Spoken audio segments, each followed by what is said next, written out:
And we should be right in the perfect spot to tell you that the evil slime has been vanquished.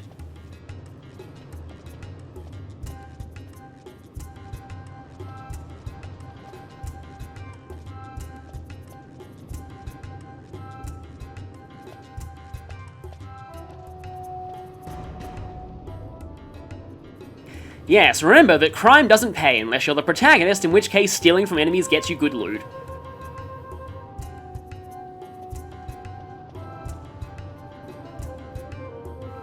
Okay then. But, wow, we've got some pretty decent items out of that. I'll have to look up if that's required for any, like, any special bizarre items.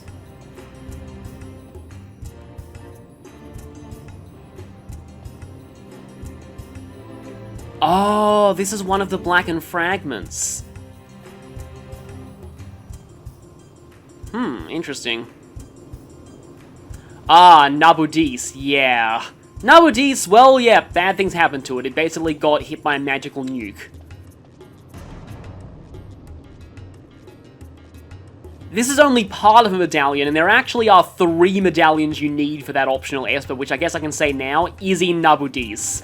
Which is, actually no, it's not nearly the most dangerous optional dungeon in the game.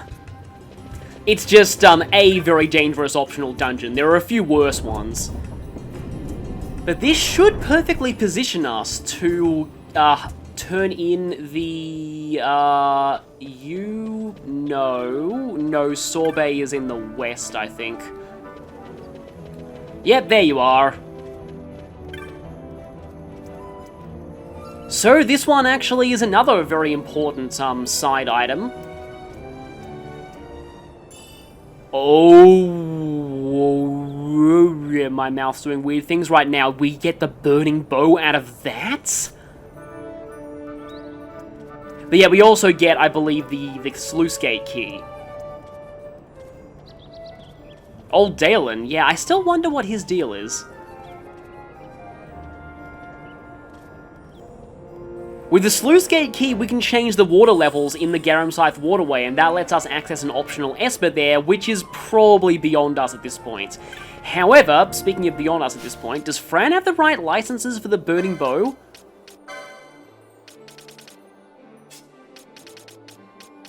Well, she can. Because that buffs the damage of fire, I believe. And yeah, it's not itself fire element either. You need fire element arrows for it. It's also really strong for this point in the game. And right now, when fire arrow is one of our best sources of damage, I'm definitely going to go for that. Were we a Ward of Justice before, or did we actually just get another rank up? So as you can see here, the Gil Snapper is in a secret area of the Giza Plains and the Rains, and the only way to access it, I believe, is cutting down enough of those rotted trees. Okay, you might notice that enemies are often dropping pebbles. That's an effect of the Hunter's Monograph. The most common monograph drop is a pebble, but the rarer ones are stuff a little bit more special than that. Okay, Varn leveled up from fighting just random pointless enemies. And now Bosch.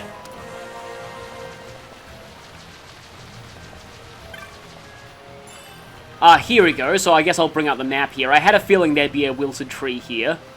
Withered tree. The idea of just knocking down a tree by shooting, I mean, I guess it's definitely possible, especially at point-blank range with a sort of a shotgun-looking thing.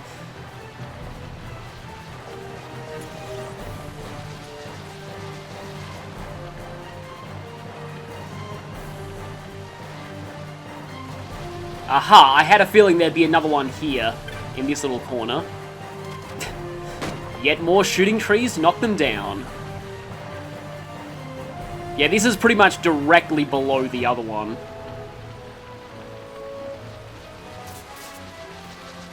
Okay, so here we go. Yeah, we are missing some of them.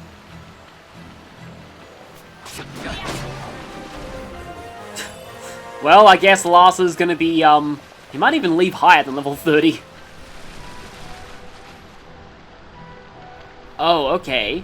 I see that tree over there. Is that one of them? Because that's in the village.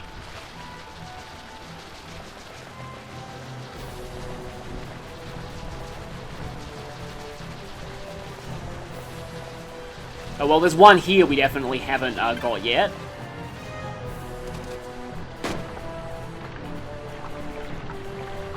And I get the feeling the village tree might be the last one. Yeah, that definitely looks like one of those trees.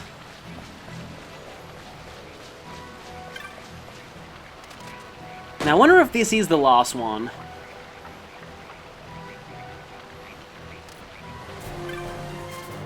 No, we're missing at least one tree. Oh, there's one in the save point screen. I kind of had a feeling there would be. Oh, okay, we just heard a sound. That probably means that in Zelda tradition, we've unlocked the path.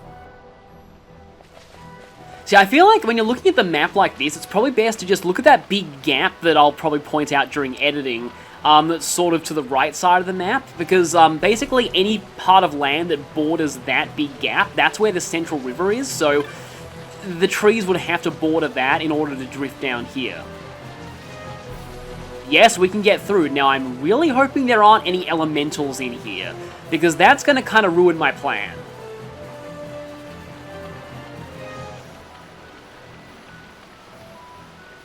Yeah, liking our weather. So this guy will actually be assisting us with this hunt, and he won't even count towards our, like, Larsa being a guest, which is kind of cool.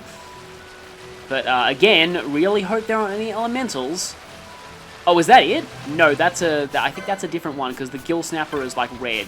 Silicon Tortoise. Oh, boy. The enemies in here are kind of tough.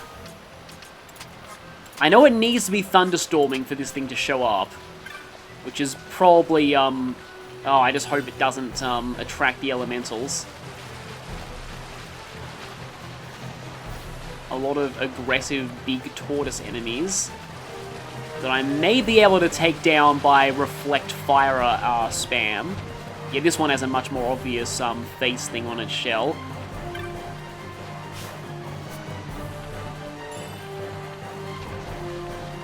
I guess I can try walking back and forth to see if that changes the weather. Well, it's not raining at all now. So the weather changed, but not in the way that I needed it to. Okay. Right, it's here. Yep, there it is. It's not close to anything else. Okay, it's got those things up. Right, I am going to, before we go in, we're going to have Larsa bubble everyone. And then we're going to put, I've got like a buff spam set on both Ash and Penelo. I really want to let the men have a chance to handle this, but Larsa's gambits need to be on, so he's bubbling people. But I do actually feel like my best shot at this is for Thundara Reflect spam. I guess Penelo doesn't need to be in the party then. So I could have someone like Bolthea, because it looks like this thing would have high defense. And I will equip on Ash the Storm Staff to buff her Thundara damage. Okay, so... Wait, no, not that. Okay, Fran's going for the Thundara, but I think before we start charging in, Penelo's first priority is going to be to dispel its buffs. So, dispel that Protect and Shell. And now, instead of casting Thundara on others, I hope that my Seek ally is reflected, because otherwise this is going to reflect quite badly on the clan. But Ash is going to Thundara on the group, and Fran is also going to Thundara on the group.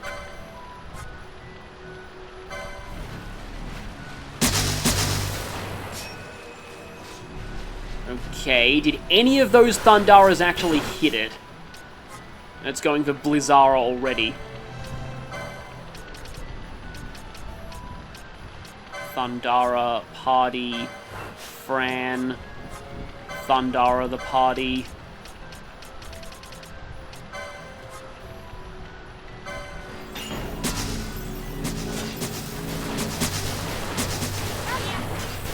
Okay, we're seeing some lightning action. But Penelo's already curing. Though I have set her to be very generous with her healing. She heals when we're at below 60%.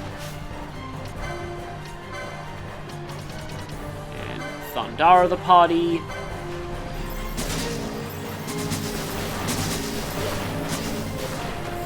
The thing is getting healed, but doesn't seem to have regen, so I hope somebody... Oh! And here we see the downside of Reflect. Penelo's Curas are bouncing off of us and hitting the thing. So yeah, you've got to be careful how you set up your gambits. I was about to say sometimes, but really all the time.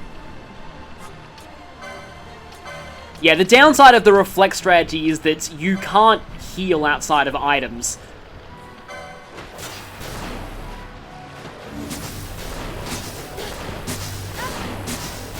But this is certainly hitting it pretty hard. Okay, now, I think I remember reading something about Flatten being instant death.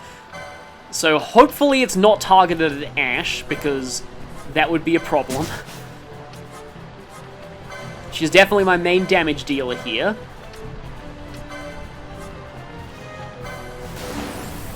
Oh, it's an all-targeting attack, okay. Okay, Fran and Ash are both down. And it's going for Blizzaga this time. Oh, it's so low. Okay. Penelo's probably dead in like about 5 seconds, and I can't take her out of the party. Yep, 2,000 damage. But in anticipation of that, I'm going to take her out of the party before her KO animation is finished. And now, let's hope that we can finish off its health with a quickening chain.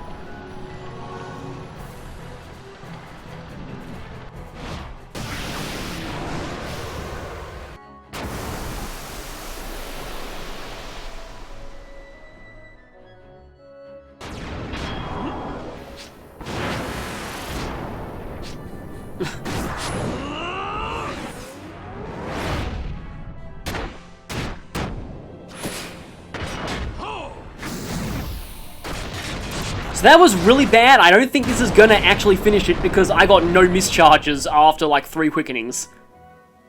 Nope. Oh, wow. Disable Gar, of all things.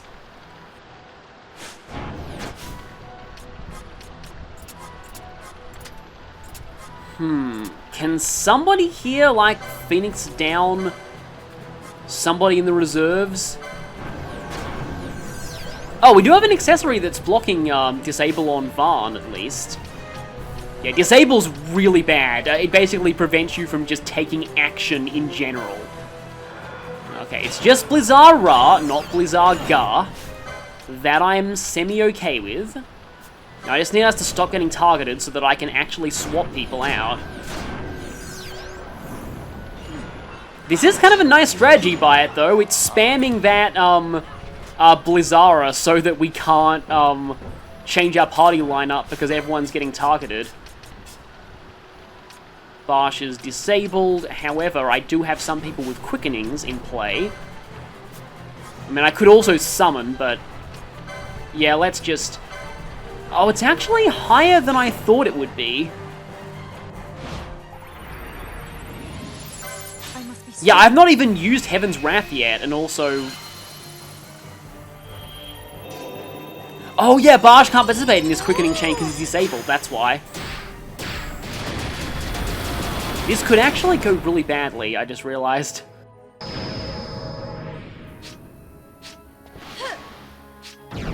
Not getting lucky with mischarges. This also won't do it.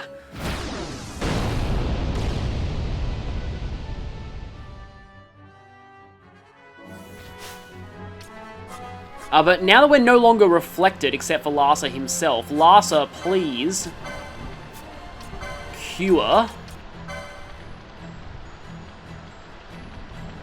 Oh, Ash is going for the Esuna. No, Ash should actually...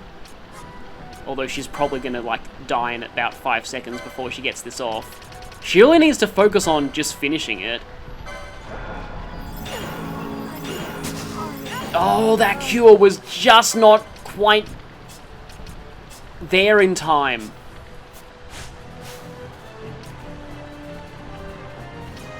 Yeah, you can't even use items on your disables. Come on, come on, come on, come on. Let's get this in. Oh no, the disable went off right... Ah!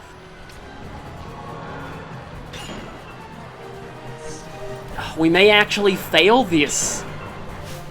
So close. At least the exit is close by. But I can't go back, because Barsh is the only one active and he's disabled, which means I can't use any Phoenix Downs to bring back somebody who could not... Well, I mean, the save point is close, but I get the feeling that by the time that I actually reach it, the thing's going to fully heal itself. Oh, now he's no longer disabled. I know that they're, like, that infamous 50 million HP super boss... It does actually keep its damage if you go back and save. Unless it uses, like, Curaga on itself, because I believe that it actually can do that. So the question is, does this fully heal if we run back and save? Because it was so close to being down. Oh, but it only spawns based on the weather, which means it probably does fully heal itself. Yep, it's fully healed itself. Leech Trap. Oh, that's all of our MP gone. So, just... Oh, this is just the most painful feeling, being that close! If I had gotten a bit luckier with mischarges, I probably would have done it. It was so close.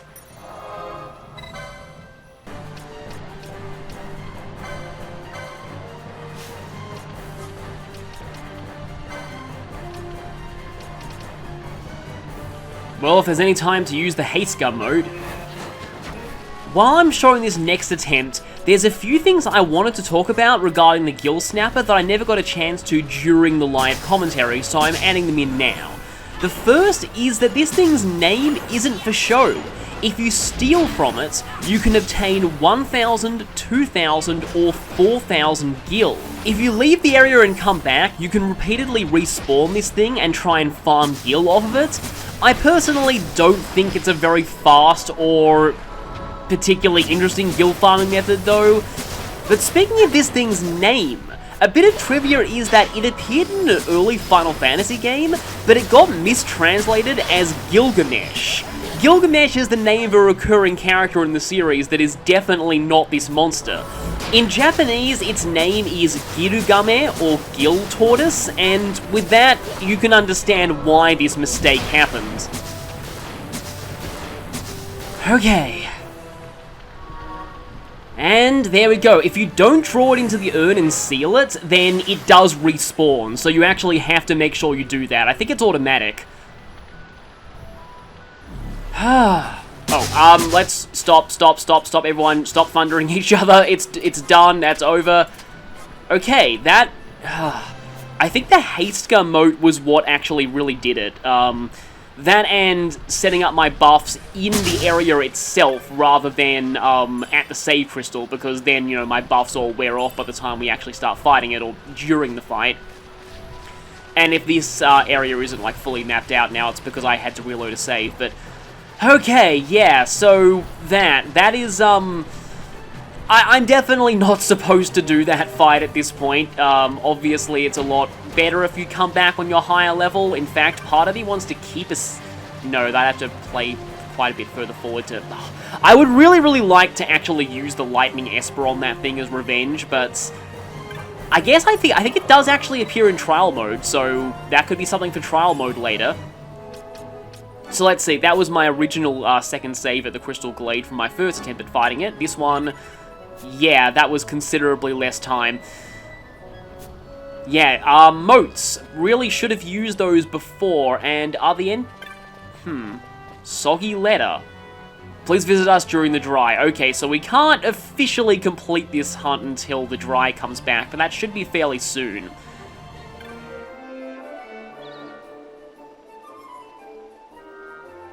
Huh, I'm guessing you're talking about Barsh, and he's with us. Oh, we're a brave companion now. We're in an even higher clan rank.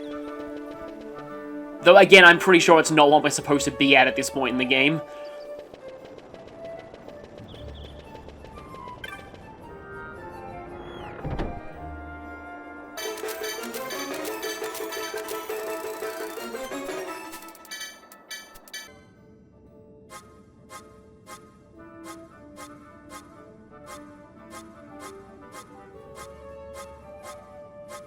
Yep, okay then. With that, I have bought every single gambit. I just didn't like having those question marks there, so, yeah, you never know when even the weirdest gambits might be useful. Just kind of wanted to take care of that anytime I had any extra money. Yep, this is the guy who actually helped us. Oh yes, quite a time. Oh boy, yeah, that is a time that I probably, forget. You won't be seeing the majority of the footage, but yeah, it took me a while to take that one down. So yeah, Ward of Justice was a new rank. But we're actually even further past that. Brave Companion, which kind of sounds like, something in Bravely Default. 2 High Ethers, 3 Teleport Stones.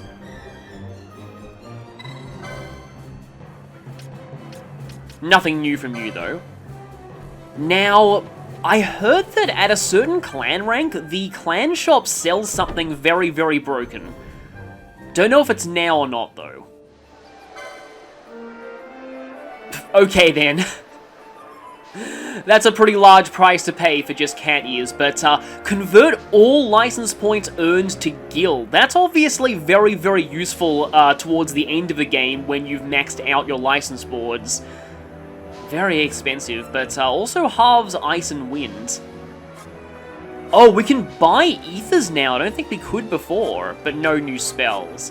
Oh, okay, they're not selling the opposite day item, because I have heard they do sell that when you're at a certain clan rank, and that thing is, I'll probably show it like a few times, but it's pretty broken, so I don't think I'll be relying on it all that much.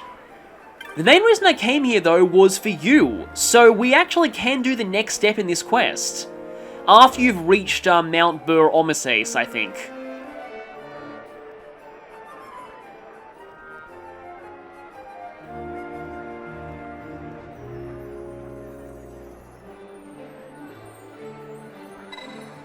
So, for this question...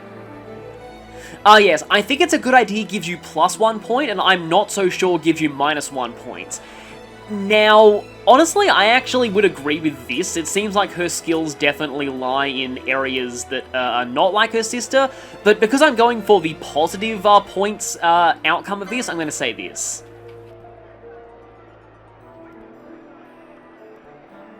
You know, there are other things you can do in a clan rather than just fight. And now, I believe we get our final reward for that after all of the story events at Mount Bur Omises have been concluded. So now, I'm gonna be going for the Earth Tyrant side quest. So we talked to this guy before, and we need to see a man named Ktjn who is in the fountain. This one is not an official hunt, but it is a side quest, and I think it does get you something pretty decent. And now that we've beaten the, like, the Gil Snapper, this shouldn't be too bad. It's only level 30. Only level 30, but yeah, still. So somebody around the fountain. There he is. Had a feeling it would be you.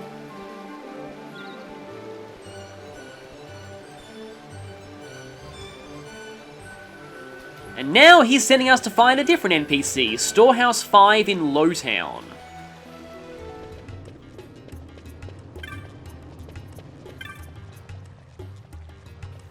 Okay, so it's you. It's around the area of the Garamscythe waterway. So we need a wind vein to get through the sandstorm.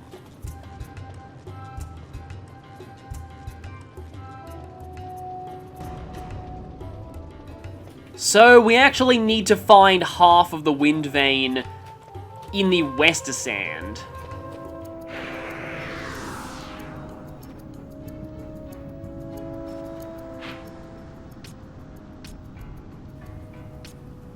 The place we need to go is the Windtrace Dunes, but it's in that area only accessible via the Shimmering Horizons. I just realized we can probably fight Dive Talons now. Oh, of course, not with weapons that can't hit flyers. Spears can, though, so I guess that's a slight advantage to having Ulan in Barsh's class repertoire. Okay, so here we are in this disconnected area. It's in one of the Dynast cactuses. Basically, we're just looking for a really big cactus. Well, this one has an exclamation mark on it. That one has nothing, but I believe there are two in this area.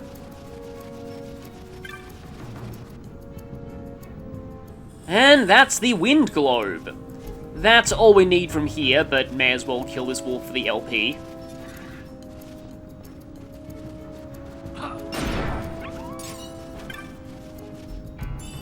Oh, I was about to mention that this is one of the places that you can get a diamond armlet, but, yeah, just got one.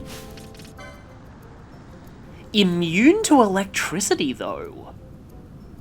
Didn't actually realize that it did that.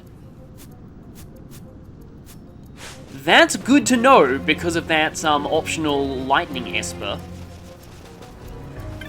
Okay, there's a chest here, so I might be able to demo what the diamond armlet actually does. So if I equip the diamond armlet and open this chest, I forget if it has to be just on the active party or if it has to be the party leader. 15 Gil. I don't know if that was one of the chests that, like, work with the diamond armlet. I kind of explained it before, but usually how the diamond armlet works is the chest has, like, a 90% chance to contain either Gil or a Knot of Rust, and then like a 10 or a 5% chance of a very rare item. Yes, there's a Knot of Rust. You'll be getting Knots of Rust from most chests with the diamond armlet equipped, but they do semi-decent damage. Obviously, let's not provoke that banger. We don't want to have a repeat of what we suffered from in the Easter Sand last time. And now that we have this, all three of these people have met up. By this, I mean the Wind Globe.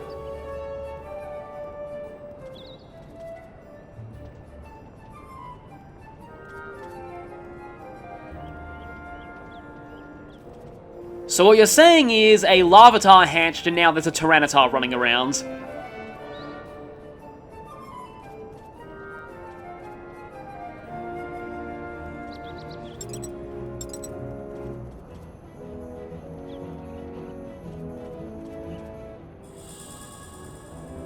Good advice there.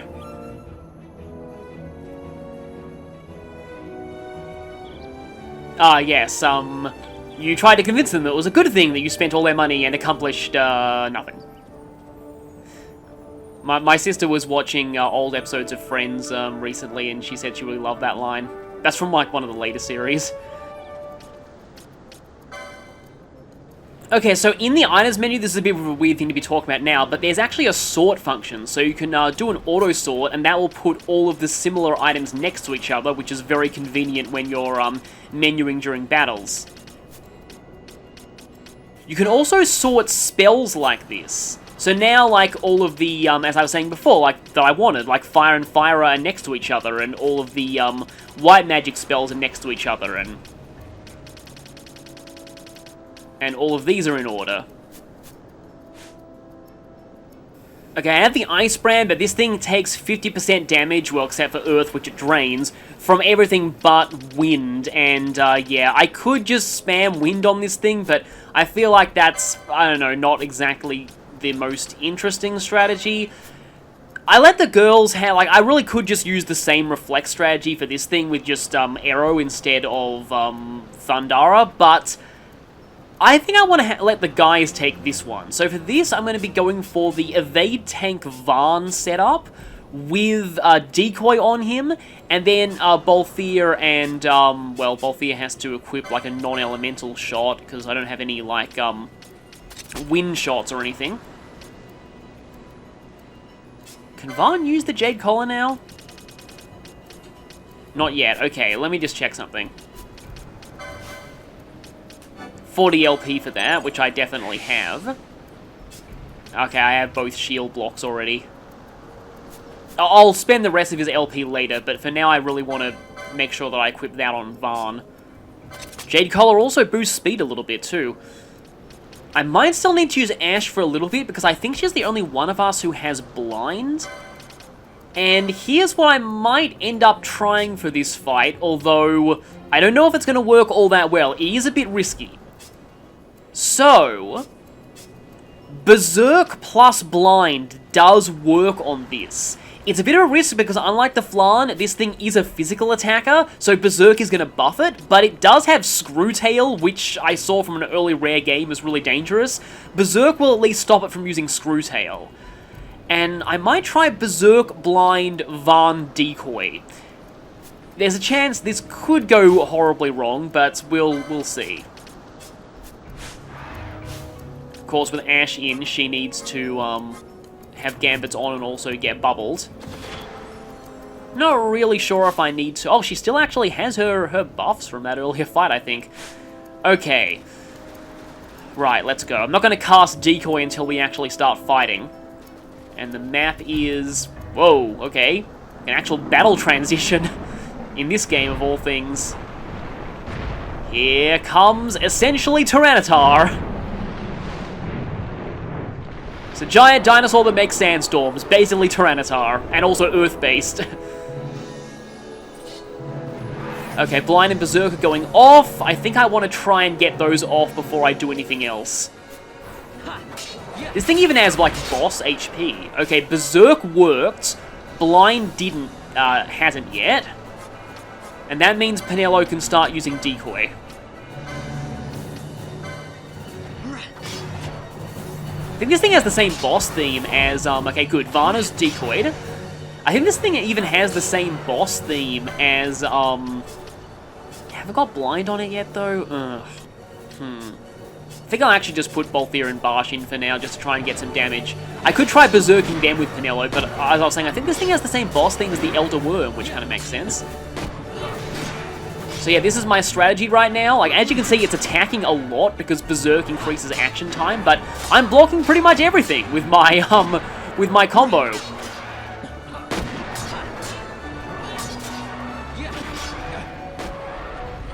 Okay, yep, I saw it turning around. Lure wore off. Penelo back in. Penelo decoy Vaughn again. Again, I could have used the Reflect strategy for this, but I want to actually try... Did she just try and decoy like herself there? I must have chosen the wrong person, but anyway. This thing can poison you as well. With its basic attacks. Yeah, I decoyed the wrong person, so I'm actually glad that decoy missed. Okay, good. Varna's decoyed again. Alright, I have Larsa because I was setting up his gambits for, Reflect. I don't have him on Cure, I have him on Potions. Now we can actually afford to use Cura. I can probably take Penelo out and put Barsh back in, if only because I want Barsh to get a little bit more action here. And now we just slowly whittle down its health while Vaughn blocks everything. Just wanted to try and showcase a few different strategies you can use for these fights. Okay, didn't block that time. Yeah, when you don't block, this thing does hit pretty hard. But I do have Cure. Now, some enemies in the game gain Ignore Evade when they're on low health, but I forget if this thing's one of them.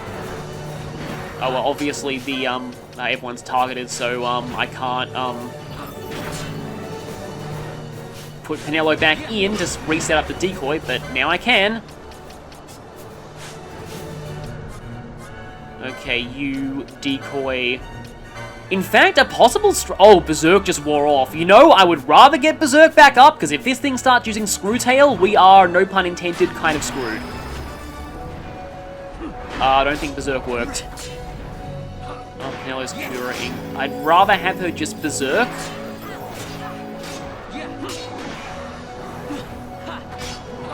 Yeah, it's going a little bit nuts right now, and I really don't want another situation where I fail by a tiny, tiny margin. So somebody get Vaughn back with a Phoenix down, and we're going to quickening.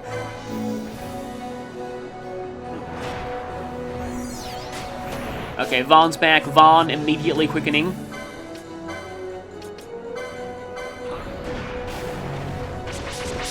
Ah, that's bad. I only have 2 people in this.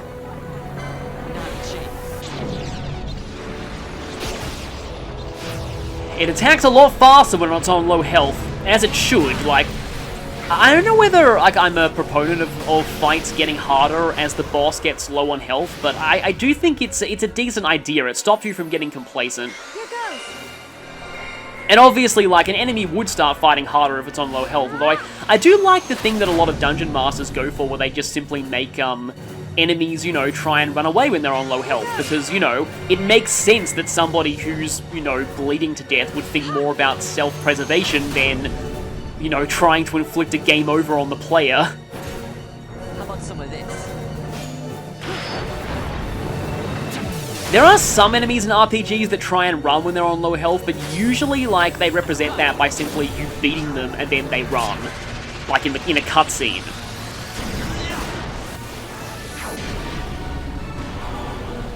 Okay, we're getting a decent chain here, and this thing doesn't have that much health compared to the thing we just fought, the Gil Snapper.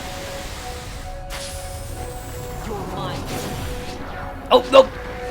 Oh wow, I panicked and I switched off. I thought I didn't get mischarged. Yeah, I'm not, like, as you can probably tell, I'm not good at snap reflexes. It's why I can't play fighting games very well, at least competitively. Like in single player I can do them okay, but competitively not so much. I'm kind of hoping if this doesn't finish it, I can swap in like Fran and Ash and go for a quickening chain with them. I have a feeling this might not do it. Nope, didn't do it, but it's kind of low, and I guess Balthea still has stuff. Ah, we're both being targeted, and Barsh has 3 mischarges and he's down. I could have Fran use Mist and attempt and see if we can get some mischarges. It's silenced! Oh yeah, from Balthea's, of course it's silenced from Balthea's ammo. Not that that really matters. Got a lucky mischarge there, at least. The Berserk strategy is kind of interesting because, like, again, like, it does actually strengthen it because it's a physical attacker by making its basic attacks faster and stronger. But the upside is that it can't use anything besides basic attacks, so it's more dangerous abilities like Screwtail it can't use. It's an interesting idea.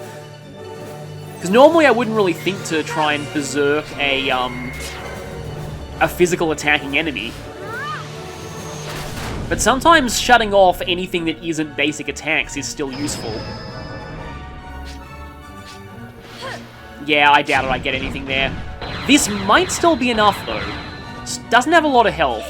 And if it still has some, I can actually just summon Belias with Ash. I was kind of considering that, because in some, like, contexts, I actually think Espers in this version work better than Quickenings do. As long as the enemy isn't strong enough to just take out the Esper before they can do a lot of damage. Yep, it's down. Yeah, that was okay, like, in terms of difficulty. It wasn't easy, but it wasn't, like, super ridiculous either. And inverted, inversion colors. Reminds me of, like, the SNES days where people would just spam Mode 7 all the time. We're gonna get a congratulations screen for that? Yes, we are! And Vaughn deserves to be in this, because, you know, he was sort of the hero for most of it, until, you know, it got on such low health that it would just kind of kill us before we decoyed it, Vaughn. But anyway, enjoy Larsa being in the victory poses, because I could do some more hunts with him, but I don't think I will. I've done a lot of hunts, and I kind of want to get back to the main storyline. Oh, thank you, Larsa, for using Cura. Which Gambit set is Fran on? I don't think she's on the one that I actually want. Oh no, she is. Yeah, speaking of Gambit sets, I'm actually thinking that from now on, what I might do is, that leads me quite far into the Easter Sound. I think I'll actually just head back the normal way. What I might do is have, like, one as an all-purpose offensive Gambit set, one as an all-purpose buffing / defensive Gambit set, and one as just a, I change depending on what the, situation is set. For example, I really don't want to be using Berserk against normal enemies, in most cases.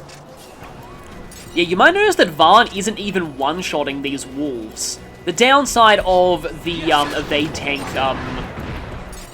main Gaunch strategy is that, obviously, later in the game, it does not do a lot of damage, so you're basically relegating that character to the role of a pure dodge tank and not much in the way of actual offense. And apparently one of the only rewards for defeating the Earth Tyrant is just this, which is only a tiny amount of money.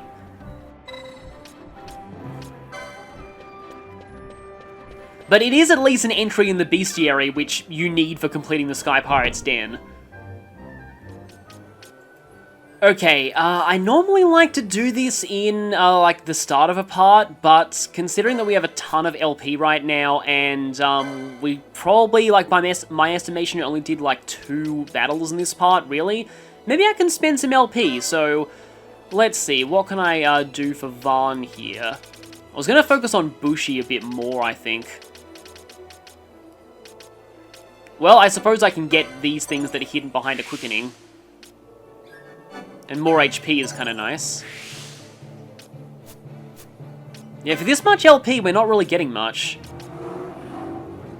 I believe you get that out of the Bazaar, and there's also Formal Halt, which you can get, actually, technically now, you can find that in the area where, unless they changed it in this version, you can find that in the area where, the Antlion Hunt is. That's a pretty scary-looking image for the Poach skill.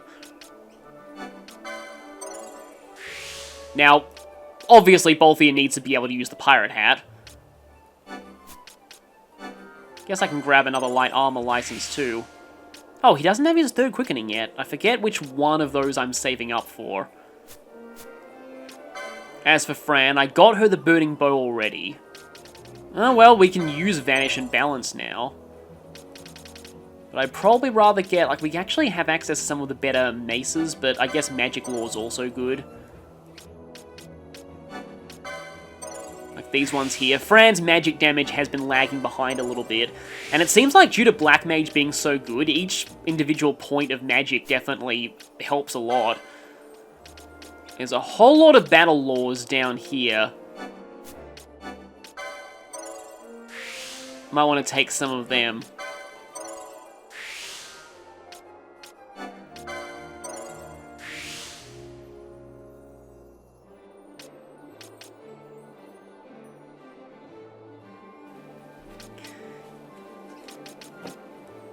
Exactly enough for another battle lore. So Achilles. This seems really good. Unfortunately, enemies with safety, which is every single hunt mark, are immune to it. And obviously every boss. You know, I kind of want to focus on, like, accessories for many of my, like, other characters.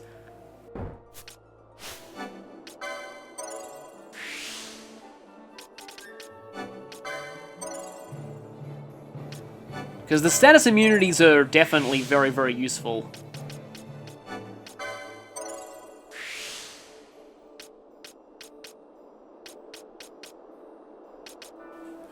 Although I like the idea of Penelo being able to use more Mystic Armor.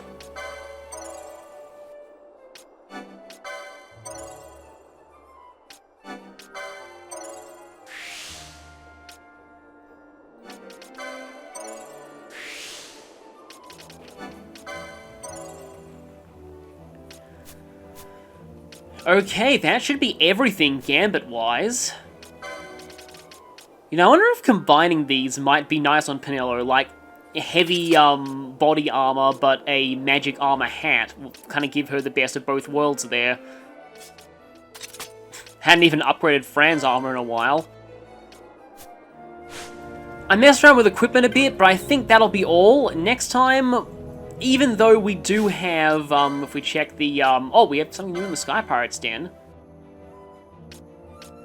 Miguelo, 1,000 pieces of loot sold. That's cool.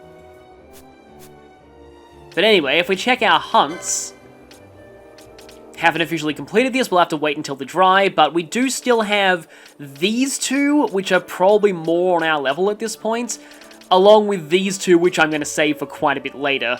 But we've already done a lot of hunts right now. I think we're fine on that. I want to go and continue the main story, so next time we'll be going back to Mount Bur Omisace and doing that, which means likely goodbye Larsa.